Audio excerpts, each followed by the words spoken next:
کہ میرا یہ بیٹا سیدوں کا سردار ہے، اور میں دیکھ رہا ہوں میرا یہ بیٹا مسلمانوں کی دو جماعتوں کے درمیان صلح کرائے گا. یہ مصطفیٰ نے فرمایا. اور وہ یہی وقت تھا جب ایک جماعت امیر معاویہ کے ساتھ ہو گئی اور ایک جماعت حضرت امام حسن کے ساتھ ہو گئی. تو امام حسن نے راضی و رضا کہ مسلمانوں کا خون نہ بہے خوشی سے خلافت دیتی، اور یہ شرط رکھی تھی کہ امیر معاویہ جب تک آپ خلافت کر رہے ہو کرو، اس کے بعد جب خلافت واپس کرو گے تو مجھ ہی کو خلافت واپس کرو گے. یہ شرط حضرت امیر معاویہ نے منظور کر لی تھی. اور اہل بیت کے لیے سرکاری خزانے سے ان کا خرچ پورا کرو گے، ایک شرط یہ بھی تھی. یہ بھی امیر معاویہ نے منظور کر لی. مگر کچھ لوگ یہاں پر یہ کہتے ہیں کہ حضرت امام حسن کی جو بیوی تھی جودہ، جیم عین دال ہے، یہ جودہ نام کی تھی. بعض مورخین نے لکھا ہے کہ امیر معاویہ کے کچھ ساتھ والوں نے انہیں چڑھا دیا کہ تم ان کو زہر دے دو، مگر یہ روایت معتبر نہیں ہے، کیونکہ امام حسین اور امام حسن کوئی عظیم شخصیت، کوئی ادنا شخصیت نہیں ہے، بڑی عظیم شخصیت ہے. جو ان کے گھر کے اندر رہے گا اس کے اندر تو یہ گناہ کرنے کی بالکل فہم و گمان بھی نہیں ہو سکتا. اور ایک حدیث پاک میں پیارے آقا نے ارشاد فرمایا، میرے حسن کے بدن سے جو ٹچ ہو جائے گا اس پر جہنم کی آگ حرام ہو جائے گی. میرے حسن کے بدن سے جو ٹچ ہو جائے گا اس پر جہنم کی آگ حرام ہو جائے گی. اب آپ بتائیں، جو حسن کی بیوی ہوں، امام حسن کی بیوی ہوں، تو امام حسن کے بدن سے ضرور ٹچ ہوئی ہوں گی، ضرور ان کے بدن سے لگی ہوں گی. میاں بیویوں کا رشتہ ایسا ہے. تو جب امام حسن کے بدن سے لگی ہوں گی تو جہنم کی آگ ان پر اثر نہیں کر سکتی ہے. اب جب جہنم کی آگ اثر نہیں کر سکتی ہے تو بتاؤ وہ امام حسن کو زہر کیسے دے سکتی ہیں؟ کیونکہ زہر دیں گی تو جو قاتل ہوگا وہ جہنم میں جلے گا. کیونکہ قرآن عظیم کے اندر آیا، من قتل مومنا متعمدا فجزاؤہ جہنم، کہ جس نے کسی ایمان والے کو جان بوجھ کر قتل کیا تو اس کی سزا یہ ہے کہ وہ جہنم میں جلے گا. سمجھ رہے ہو؟ کہ امام حسن کی شہادت پیش کر دیں. تو امام حسن رضی اللہ تعالی عنہ کو جس نے زہر دیا ہے وہ جہنم میں جلے گا. بولو، ضرور جلے گا. اہل بیت کو ستانے والا، ان سے بغض رکھنے والا جہنم میں ضرور جلے گا. تو اگر یہ کہا جائے کہ امام حسن کی بیوی نے زہر دیا تو انہیں جہنم میں جلنا چاہیے. اور آقا نے فرمایا جو میرے نواز حسن کے بدن سے ٹچ ہو جائے گا اسے جہنم کی آگ نہیں جلائے گی. لہذا دونوں روایتیں الگ الگ اپنی جگہ صحیح ہیں. لہذا یہ کہا جائے گا کہ امام حسن کی بیوی نے زہر دیا ہی نہیں تھا. تو کس نے دیا؟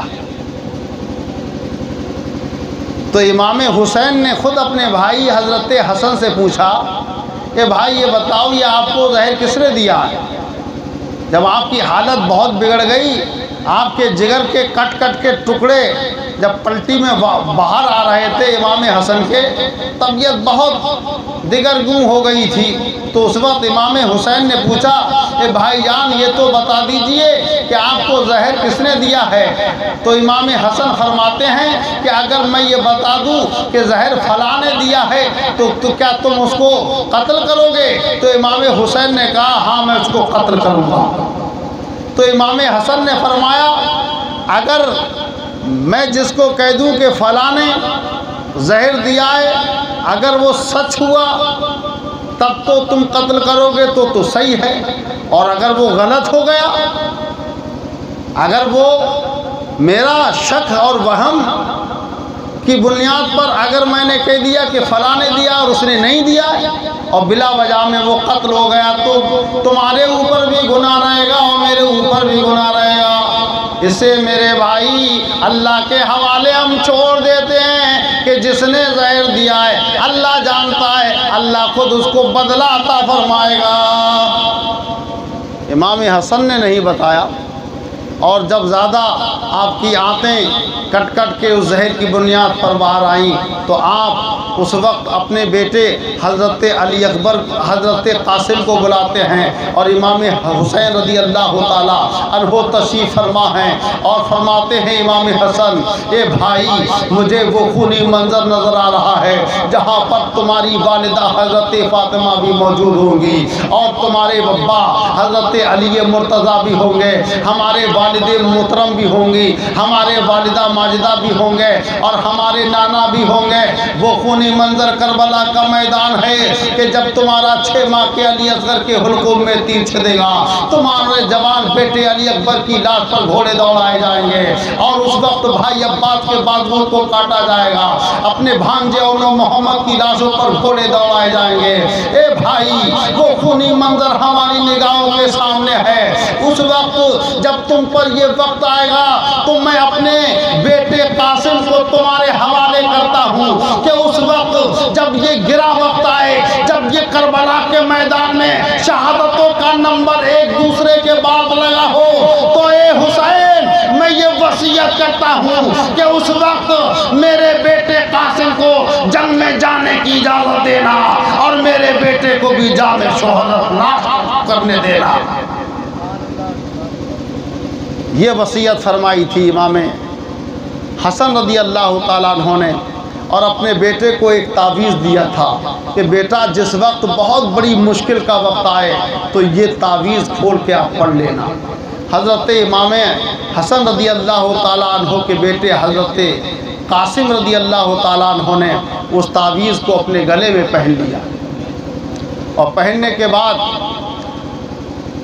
ابھی بات چل ہی رہی تھی، یہ وصیت کر کے حضرت امام حسن رضی اللہ تعالیٰ عنہ نے ہمیشہ ہمیشہ کے لیے اپنی آنکھوں کو بند کر لیا، اس دنیا سے رخصت ہو گئے۔ انا للہ و انا الیہ راجعون۔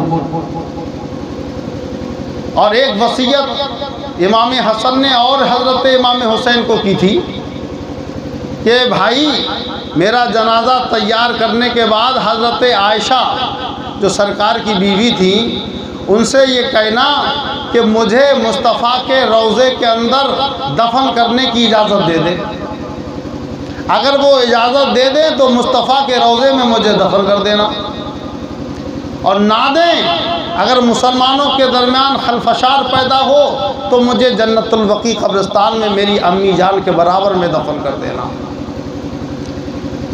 حضرت امام حسن کا وصال ہو گیا، نہ لایا گیا، کفن پہنایا گیا۔ کفن پہنانے کے بعد حضرت عائشہ کے پاس حضرت امام حسن آئے اور حضرت امام حسین حضرت عائشہ کے پاس آئے اور حضرت حسن کی وصیت کو سنایا، تو یہ حضرت عائشہ نے کہا کہ یہ تو ان کے گھر کا معاملہ ہے، ان نانا اور نواسے کا معاملہ ہے، تو نواسے سے زیادہ مستحق اس کا کون ہے اپنے نانا کے پاس رہنے کا؟